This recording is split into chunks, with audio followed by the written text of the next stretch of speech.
of the countries that is still struggling to provide rural access to infrastructure despite successfully developing its urban areas.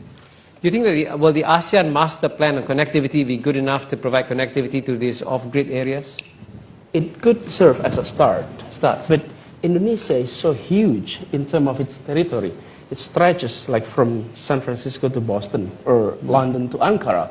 So it's the spread of the territory make the challenge of ASEAN connectivity will definitely serve the western part of Indonesia, but it may not help much in terms of the eastern part of Indonesia. There is a challenge on providing that infrastructure there. And I think I would like to continue that point. This is the part which our government needs to do more. Mentioned earlier about infrastructure, education, health service, and on top of that, rule of law. These are four things that when it is being privatized early, the fourth point cannot be privatized. There's no private rule of law enforcement there. But I think this is the part that needs a development. And I must also say that when we talk about inequality, yes, it's inequality in terms of income, but also inequality in terms of geographic. And this is, I think, the challenge that Indonesia must address that perhaps is rather different than any other country in ASEAN. The challenge is not only about urban and rural, or between those who are educated and not educated, those who are working and not working, but also those who happen to live in the remote areas across the archipelago. No less than 5,000 islands inhabited in Indonesia. So a different strategy must be adopted to actually surface in terms of infrastructure development in Indonesia. One way to do that is Indonesia adopted decentralization policy. Since 2001, authority has been decentralized to local government.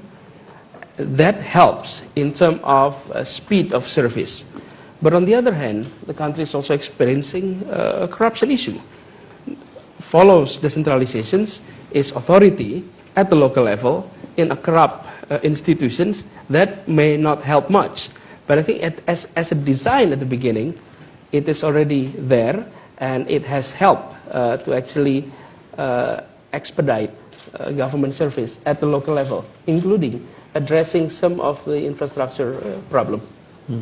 But if you look at this chart that you have in front of you, you can see right there, Indonesia, as you can see, it seems to be more or less behind the cluster of the other ASEAN countries in terms of access to sanitation and water. It's only Laos and Cambodia behind. When do you think Indonesia will come up to this sort of level of Philippines or Vietnam? What's your sense? What time frame are we speaking about? In the next few years, we are now seeing an improvement in terms of expectations. Part of the reason of this problem is because expectation is very low.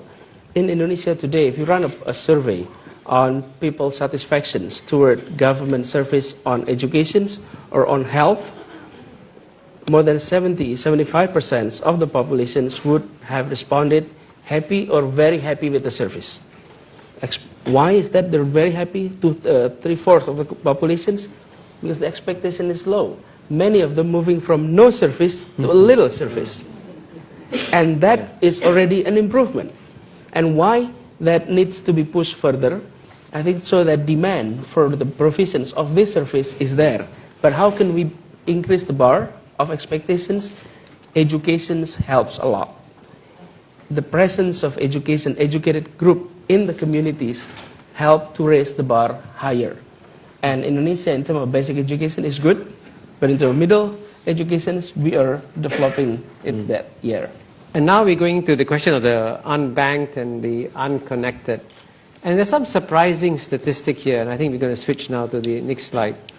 The Philippines and Vietnam now have more than 100 mobiles per 100 people, almost full delivery. However, at the same time, more than 70% of their population